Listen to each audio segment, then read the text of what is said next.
Véritable success story de la radio Espace Guinée, les Grandes Gueules, détentrices des meilleurs scores radio en Guinée de la meilleure émission talk show, a donné le créneau horaire du départ au bureau et du retour à la maison, récoltant depuis des années consécutives le titre d'émission la plus écoutée en Guinée, toutes catégories confondues. Un grand total de plus de 5 millions d'auditeurs ont été fidèles au talk show Les GG, diffusé jour après jour sur toutes les stations du réseau Adafo Média de 9h à 10h30, un exploit qui restera longtemps dans les annales de la bande FM en Guinée. Voilà, tous les soirs, vous avez accès à cette émission à la télévision. Dans un instant, nous allons partir à Kankan, d'où nous attend le gouverneur, évidemment, de la région administrative de Kankan, Mohamed Garé, que nous allons appeler. Plusieurs blessés, dont certains par balle, des dégâts matériels considérables. Triste bilan de 2 jours de tension dans la région de Bouré, à Kintigna, préfecture de Sigiri, à l'origine des affrontements qui ont opposé donc jeunes manifestants et forces de sécurité. Des perturbations enregistrées ces derniers temps dans la desserte en courant électrique du centre-ville de Sigiri et de la localité de Kintigna qui abrite donc l'installation de la compagnie minière la SAG. Voilà, il faut le rappeler. On va essayer d'appeler dans un instant le gouverneur que nous allons joindre dans cette émission. Nous allons continuer le débat, Mohamed. Allez-y, Moussa. Moi, je trouve que le député Silla est bien dans son rôle. Quand le député est nominal, c'est quand même un député proche du peuple. Mais bien plus proche que l'autre. Voilà. Ça, c'est l'entrée en matière à la mine, s'il vous plaît. Non, mais il y a Mohamed Mara qui s'étonnait un petit peu, si tu veux, de... comment dire je ne vais pas dire bassesse pour ne pas insulter, mais bon. Mais vous savez, après avoir écouté ce député, j'estime que sur la question de l'attachement de Kassori au bon fonctionnement de la SMB dans la zone, excuse-moi, on me signale qu'on n'arrive pas à joindre le gouverneur Garé, Mohamed Garé. Si vous nous écoutez à Kankan, ça serait super intéressant qu'on puisse avoir un autre numéro. Allez-y, Mohamed. Donc il a même fait des déplacements à l'époque, lorsqu'il était ministre des investissements publics-privés à Boké, via, je pense, hélicoptère, où il y avait une certaine menace de grève. Il est allé pour échanger avec les autorités administratives, mais en même temps avec les travailleurs, afin de les rassurer. Ça a été un voyage éclair et ça a donné toute la dimension à son attachement à la SMB.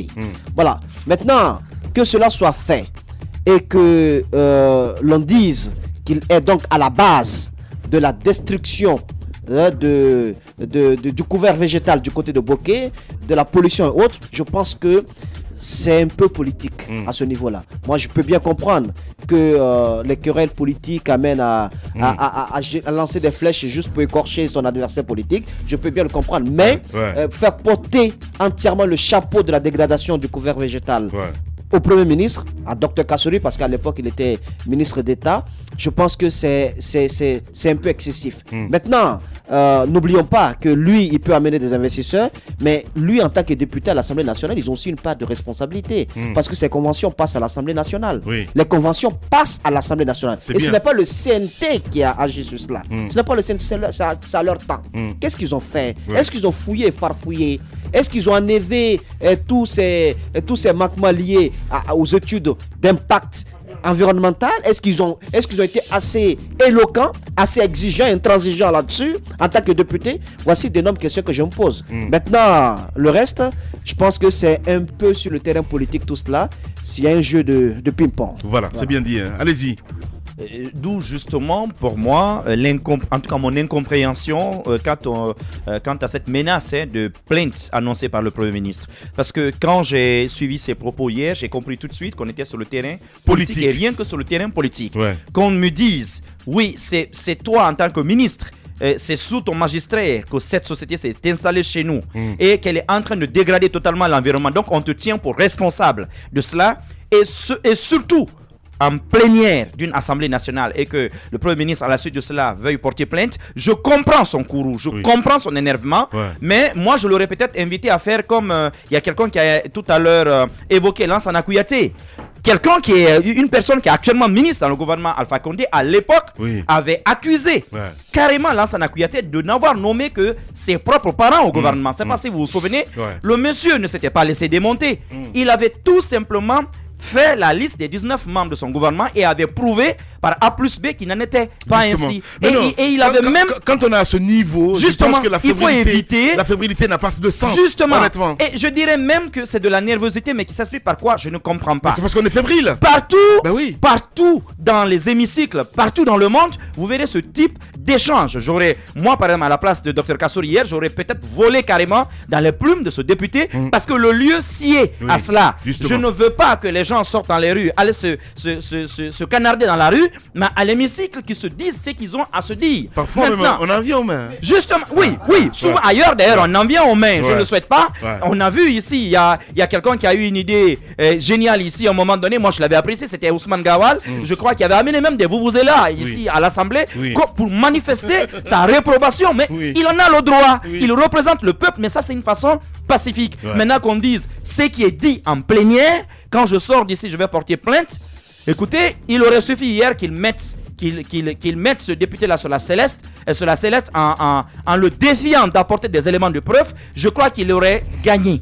Mais cette annonce-là, je pense tout simplement, si le Premier ministre en venait à passer, en tout cas à l'exécution de ce qu'il a annoncé, je crois que ce ne serait pas quelque chose qu'on attend de son rang. Tout simplement, on attend de lui qu'il supporte et qu'il surtout là-dessus, qu'il porte quand même porte quand même exemple sur quelqu'un qui est son mentor d'aujourd'hui, Alpha Condé. Lui, dont on a tout dit dans ce pays, au moins dans ce sens-là, qui a eu quand même suffisamment le dos rond, je pense, il a le droit de dire qu'il a été bafoué, d'accord, mais qu'il se défende devant les députés et qu'il continue son chemin, parce que ça, ce que je viens d'entendre ce matin, ça ne vaut pas le coup, très honnêtement. Bien.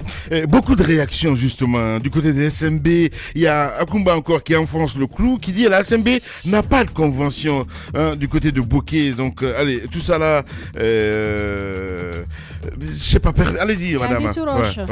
S'il n'y a pas de convention, ça veut dire que il n'y a pas d'assemblée. Ça veut dire que la convention n'est pas passée par l'assemblée. Est-ce que l'assemblée a réagi à cette époque pour comment on appelle, exprimer son approbation? C'est des questions qu'on peut se poser. Moi, j'aurais aimé qu'il y ait une enquête parlementaire, que le député, au lieu de s'attaquer à une personne, parce que quand vous parlez avec les activistes des droits de l'homme dans les zones minières, on vous dit qu'il y a des violations graves des droits de l'homme qui se font de ce côté le plus souvent. Ça, c'est dans toutes les zones minières. Pourquoi? Parce que dans le cas de la Guinée, les taxes qui sont payées par comment on appelle, ces différentes sociétés qui exploitent ne sont pas utilisées à bon escient, surtout pour dédommager ces populations qui vivent dans ces différentes zones. J'aurais aimé qu'il y ait une enquête très profonde qui fasse ressortir toutes ces violations des droits de l'homme, tous ces manquements qui sont par exemple faits de ce côté, notamment l'absence de la convention, qu'on mette ça dans un document, qu'on présente de façon officielle. Ça donnerait plus de crédit que de se pencher sur le côté politique ou bien de se focaliser sur une personne. Parce que même si, comment on appelle, Dr Kassouri Fofana était devant la sellette, comme on appelle, pour aider cette organisation à s'installer en Guinée, même si ce n'est pas légal, il représente quand même la Guinée. Il a négocié au nom de la Guinée parce que c'est un ministre, c'était à l'époque un ministre de la République qui a négocié au nom de la Guinée. Est-ce que c'est lui qu'il faut mettre sur la sellette ou bien c'est le gouvernement guinéen? C'est la grosse interrogation que moi je me pose. Voilà, ça chauffe dans tous les sens. On a Ahmed Kourouma aussi qui s'invite dans la danse. Le rôle de Kassouri Fofana est de faire venir les investisseurs en Guinée. Le rôle du ministère de l'écologie et du Parlement est de veiller à l'application stricte des normes environnementales, que chacun fasse son travail et le peuple s'en portera mieux. C'est Ahmed Kourouma évidemment qui nous envoie ce message. Bien, nous allons partir à Cancan. Les grandes gueules de Radio Espace, véritables fins finaux dont les folles et espiègles fréquentations font le délice des millions d'auditeurs et téléspectateurs. Ahmed, Moïse, Roby, Aboubacar, Tamba Djibril, Hiero, Lamine roulent pour la bonne gouvernance depuis plus de 8 ans. Et ils ne sont pas prêts de rendre les armes de la démocratie. Les grandes gueules sur Radio Espace, ou le socle de la liberté d'expression en Guinée. Et en direct dans cette émission, le gouverneur de la région administrative de Cancan, Mohamed Gari, bonjour. Oui, bonjour. Bienvenue chez les grandes gueules. Monsieur le gouverneur, merci de répondre à nos questions. Situation tendue à Sigiri. On a vu les images des affrontements entre les jeunes manifestants et les forces de sécurité. Ce qui ressort, qui saute à l'œil nu, ce sont ces cas de blessures par balle. Ouais. Et ce qui donc provoque beaucoup d'indignation au sein de l'opinion. Expliquez-nous, vous qui êtes gouverneur, quel est le dispositif que vous avez déployé sur le terrain et pour qu'on en arrive à de tels cas de blessures quand même par balle, monsieur le gouverneur. Je vous remercie très sincèrement. Et aujourd'hui, les négociations continuent. On a grand espoir qu'on aboutira franchement à une entente aujourd'hui. Mais en fait, voilà ce qui se passe. Les jeunes de Bouré et les jeunes de Sigiri ont manifesté parce que c'est la SAC qui a l'habitude de leur fournir un courant. Oui. Et depuis 2 mois, il y a rupture de courant. Il y a eu des négociations, mais les négociations n'ont pas abouti. Oui. La SAC a pris des promesses qui n'ont pas été réalisées. Justement. Et c'est ce qui a fait franchement que les jeunes se sont soulevés. En clair, monsieur le gouverneur, parce qu'on a écouté quand même le préfet de Sigiri qui a avoué que en réalité la SAC a menti. Absolument. Ok. Donc, Monsieur le gouverneur, que la SAG ait menti ou pas, la préfecture de Sigiri n'appartient pas à la SAG. C'est une préfecture qui appartient à la République de Guinée. Qu'est-ce que l'État fait? Vous êtes le prolongement de Sécoutoria dans la zone. Qu'est-ce que vous avez fait en faveur de cette jeunesse? Bon, d'abord, quand nous avions appris qu'il y a des problèmes, je me suis déplacé, je suis venu, mais bien avant que je ne vienne, les forces ont été réquisitionnées pour venir en appui aux forces qui sont déjà à Sigiri ici. Mais voilà ce qui s'est passé. Au moment où nous avions réussi à calmer les jeunes de Sigiri Centre, les jeunes de Bouré se sont attaqués en grande partie à la cité Coron. Il y a eu beaucoup de cas de vandalisme. Les services de sécurité sont intervenus, ils étaient à bout de souffle et on jetait les cailloux sur les militaires.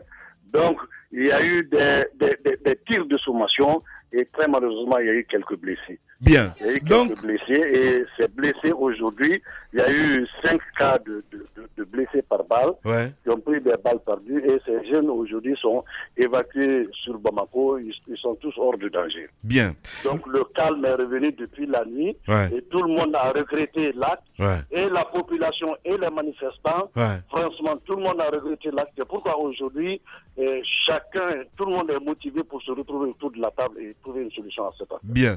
Mohamed Garé, il faut le rappeler, un gouverneur de la région administrative de Kankan, en direct. Allez-y, Madame Hiro. Moi, je m'interroge sur l'opportunité de déployer des militaires sur un terrain de manifestation. Où était la police et la gendarmerie? La police et la gendarmerie étaient sur place. Mais la police et la gendarmerie étaient complètement débordées. Ouais. Et la vie de l'usine était en danger. Oui. Oui, mais ça ne justifie pas, ça ne justifie pas, monsieur le gouverneur, l'usage d'armes de guerre de la part des militaires contre des civils. C'est quelque chose que nous regrettons. Les gens, oui. ils ont tiré, ils ont fait des coups de sommation, des tirs de sommation. Ah, on a vu les images.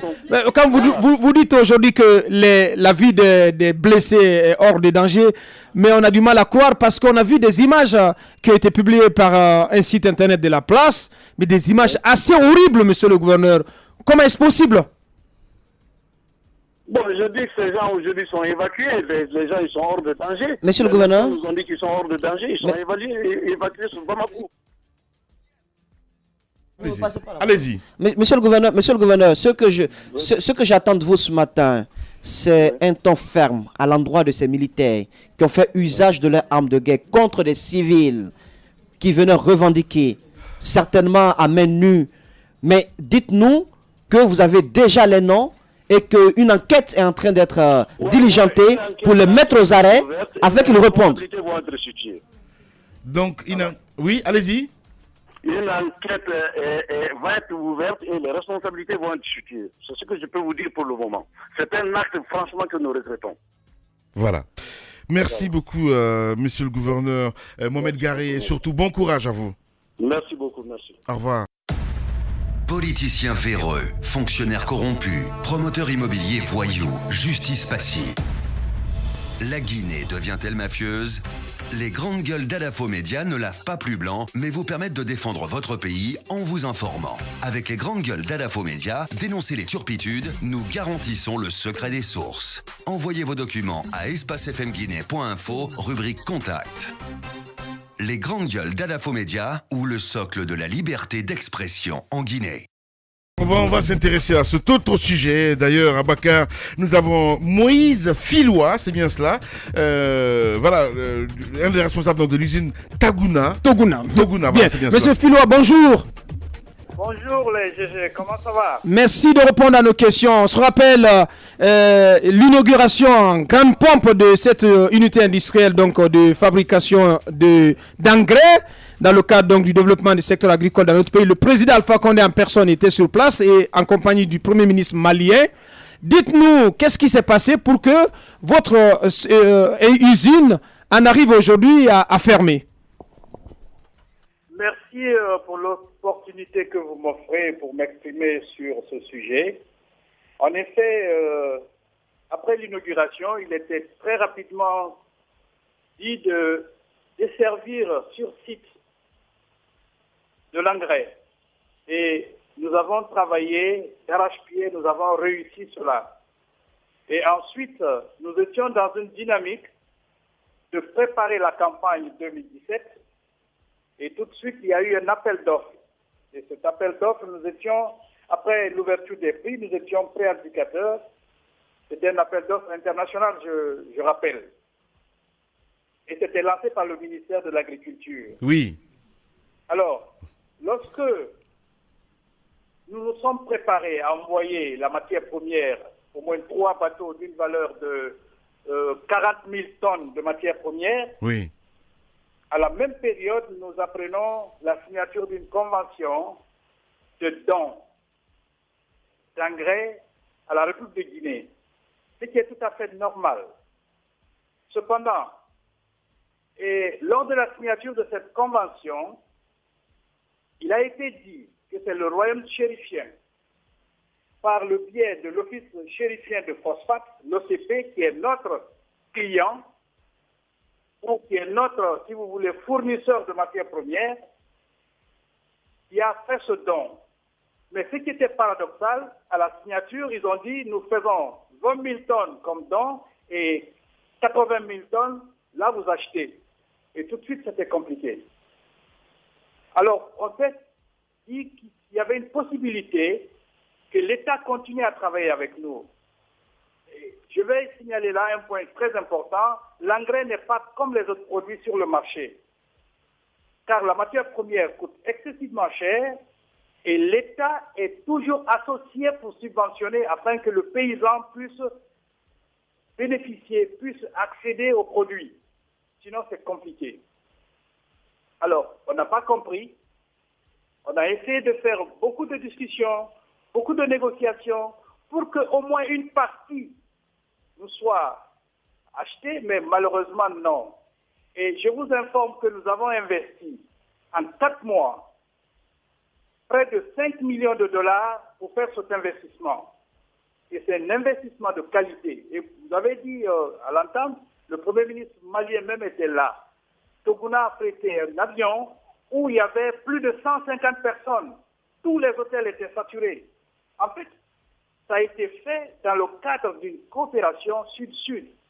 Et on ne s'était pas limité à la Guinée, nous étions dans la sous-région également. Mais notre élan a été cassé par la Guinée parce qu'ils ont donné la priorité à la production extérieure.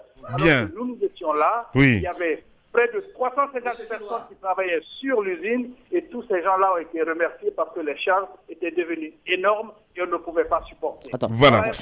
Moïse Filois, il faut le rappeler, un des responsables donc, de l'usine Toguna à l'arrêt. Allez-y, Moussa. Dans l'une des sorties médiatiques du chef de l'État, le président Alpha Condé, il a fait mention comme acquis de l'ouverture d'une usine d'engrais en République de Guinée, notamment l'usine Toguna. Mais dites-nous, ce désamour, certains nous disent qu'il est né du fait que les engrais de Togona sont des engrais frelatés qui ne sont pas aptes à l'utilisation adéquate au sol guinéen, et que ces engrais seraient à l'origine d'ailleurs du scandale du côté du Mali avec les pommes de terre en 2015. Est-ce que vous confirmez cela? Je m'inscris en faux par rapport à cette allégation et je vous informe que Toguna a utilisé les équipements de la dernière génération. Son laboratoire sur place testait tous les produits. On travaille avec le Sénasol, le service technique qui s'occupe de la qualité des engrais. Alors, la qualité qu'on produit est du type européen parce que notre laboratoire est européen. Et ce qui est surtout important à dire, parce que ça m'a été révélé lors d'une réunion avec l'USAID. Oui. Lorsque un des travailleurs du centre de recherche agronomique a affirmé, parce que ce que vous dites là était dans la bouche de tout le monde là-bas, il dit attention, Toguna, les produits de Toguna sont de qualité. Parce que lorsque les produits sont arrivés, discrètement, le chef de l'État nous a dit, prenez ces échantillons, envoyez en Italie, envoyez en France, partout, faites des analyses. Et ce qui s'est avéré, c'est que nous avions de bonne qualité. Et mieux, après la fourniture en 2016, nous avons fait l'ensemble des préfectures. Nous sommes allés juste dans les villages. À Kundara, j'ose dire, et j'ai encore cette affirmation, j'ai des images, j'ai le son d'un monsieur qui a travaillé pendant 25 ans dans le coton. Il dit, le produit qu'il a mis cette année a donné ce qu'il n'a pas vu il y a 25 ans. Bien. Moïse Filois, il faut le rappeler, un des responsables donc, de l'usine Toguna en direct ce matin chez les Grandes Gueules. Merci beaucoup en tout cas d'avoir accepté. Mohamed, s'il vous plaît, on fait de la radio là. Voilà, merci beaucoup. Radio Espace, les Grandes Gueules. Leur spécialité, c'est la démesure totale. Tant qu'ils ne changeront pas, nous ne changerons pas non plus. Les Grandes Gueules, à suivre tous les jours sur la radio d'opinion. Radio Espace. Bien, allez, les affaires courantes, les conseils des Grandes Gueules. Moussa, on parle d'insécurité. L'insécurité au niveau de la ville. Moi, ce que je veux dire, c'est que le nouveau ministre de la Sécurité, lorsqu'il est arrivé, il a voulu prendre beaucoup de décisions. Il y a certaines que je ne partage pas, mais la décision de sortir pendant la journée les différentes voitures des bacs et les placer à certains carrefours stratégiques, je pense que ça a eu un effet dissuasif, notamment moi dans ma zone, c'est-à-dire l'axe Amdalaï et Kagbele. Mais au moment où j'étais en train d'échanger même avec celui qui est le coordinateur de ce taxe, notamment le commandant de la BRB numéro 2 de Caporail, qui fait un travail excellent parce qu'avec ce dispositif, il a pu mettre main quand même sur 2 individus dont l'un avait une arme de guerre. Un braquage était programmé la même nuit. Ils ont pu mettre main sur cette personne pendant la journée, qu'ils font la filature. Maintenant, c'est étonnant que pendant cette même journée, d'hier, que du côté de Koza, mais comme dans un film western, que des gens viennent dans un point Orange Money, et puis c'est pas la première fois qu'on attaque des points Orange Money, qui viennent prendre 40 millions de francs guinéens et qu'ils sortent tranquillement de Koza, où la circulation n'est pas très très souvent fluide. Je me demande, alors, ça veut dire que le ministre doit revoir le dispositif, donner les moyens, parce que les commandants des BRB et des BAC ne peuvent pas parler, mais il faut leur donner des moyens. Ils n'en ont pas. Ils n'ont pas de moyens. Il faut leur donner des moyens pour qu'ils soient opérationnels afin que ce genre de pied de nez aux agents de police puisse cesser, parce que quand même, on ne peut pas comprendre qu'il y ait tous ces checkpoints et qu'en pleine journée, les malfrats viennent dire aux agents aux différents carrefours que vous ne valez absolument rien. Merci beaucoup. Affaire courante, Mohamed. Oui, on parle baccalauréat depuis plusieurs jours. Ouais, j'ai vu des images. Oui, il semble que des fuites aient eu lieu. Ouais. Et le problème maintenant est que moi, personnellement, il y a des journalistes. Là, il y a un journaliste de Cancan d'ailleurs qui m'a envoyé des sujets. Il y a Moussa Moïse ici qui a reçu des sujets d'une autre source. Mais bizarrement, les sujets se recoupent. C'est ce qui est étonnant dans cette histoire. Il semble qu'il y ait des fuites au baccalauréat. Et on a connu ça ici à d'autres périodes. Lorsque cela se passe, les sujets sont en fuite et sont dans le téléphone portable. Ouais. Et apparemment, dans les salles d'examen, il n'y a pas de rigueur. Vous savez très bien qu'actuellement, les Google Watch, par exemple, ces montres connectées, les enfants, ils en ont. C'est des montres qui coûtent entre 300 000 et 500, 600 000 francs maximum. Donc, les enfants ont des montres connectées en classe. Les sujets sortent des salles de classe, sont traités à l'extérieur et sont renvoyés aux jeunes. Donc il faut qu'on fasse très attention. Dans les conditions normales, moi j'aurais carrément opté pour l'arrêt purement et simplement de ces épreuves et qu'on concocte en catastrophe d'autres épreuves. Ça c'est déjà vu ici. On a vu ici des ministres efficients comme Adiaï Chaba à l'époque qui avait purement et simplement fait procéder au changement des sujets en catastrophe. En 2000 également, avec notamment Kelefa qui était à l'époque directeur des services, Kelefa Diallo qui était à l'époque directeur des services d'examen. On a vu ces genres de situations. Mais je pense que ce qui est en train de se passer, il faut que les autorités fassent attention. C'était prévisible. On avait prévenu qu'un changement, notamment de ministre, c'est peut-être lié à ça ou pas, politique ou pas, mais que ça pouvait déboucher sur une telle situation. Et on est non. T'entends dire que c'est un sabotage? Peut-être pas un sabotage, peut-être pas un sabotage, mais vous savez qu'il y a des mesures qui ont été adoptées l'année dernière, après le scandale de ce centre-là de Ratoma, où vous avez une école de la place qui a eu 7 lauréats.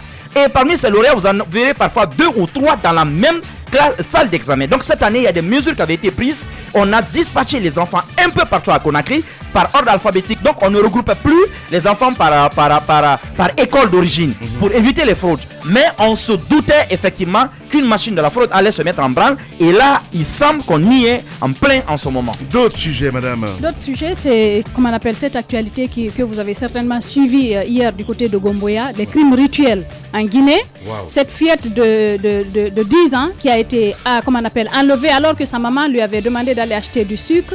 On l'a tuée, on a enlevé son organe génital et les parties, les mamelons, et on a jeté le corps. Je pense que c'est quelque chose, ça rentre dans le cadre de l'insécurité. Le nouveau ministre, c'est pas une première là-bas, du côté de Gomboya, c'est dans la commune rurale de Manéa. Le ministre qui a dit que la récréation est terminée, je pense qu'il devrait prendre ses dispositions parce que c'est terrible ce qui s'est passé de ce côté. C'est quand même c'est un enfant qui a été enlevé. Tout cela peut-être pour enrichir des personnes ou bien des personnes qui veulent accéder au pouvoir parce que nous savons pourquoi ce genre de crimes rituels se font le plus souvent. L'autre sujet, c'est le cas des femmes qui sont du côté du Koweït, Lamine. On a parlé de ce sujet-là. Il y a toujours ces femmes qui sont abandonnées là-bas, qui n'arrivent pas à rentrer seules, celles dont les parents ont les moyens, on peut leur envoyer des billets parce que l'ambassade n'a pas la possibilité de ramener toutes ces femmes en Guinée. Je pense que dans d'autres circonstances, l'État pouvait ne serait-ce qu'affréter un avion, faire en sorte que ces femmes puissent rejoindre leur pays. Merci beaucoup, madame Yoro. Ouais, apparemment, l'État aurait trouvé de l'argent pour procéder à la rénovation de la grande mosquée, la mosquée Faisal, 5 millions de dollars. Et ce qui se passe, c'est que nous sommes sur les enquêtes. Apparemment, le marché aurait été donné à l'entreprise de Yula et Frères, mais c'est un marché de gré à gré. Un marché de 5 millions de dollars, on ne peut pas se permettre de le donner de gré à gré à une entreprise. Bien, on va suivre le dossier. On va quand même le TP. Allez, grand merci à vous. Demain, on va se retrouver évidemment pour la dernière des Grandes Gueules. Et comme invité, monsieur Sidia Touré qui sera dans ce studio. Prenez soin de vous. Grand merci à toute l'équipe technique, à Mamoudou Kondé à la réalisation côté télé, à Awal qui est là évidemment, à toute l'équipe, à Amadou So côté radio. Prenez soin de vous. À demain.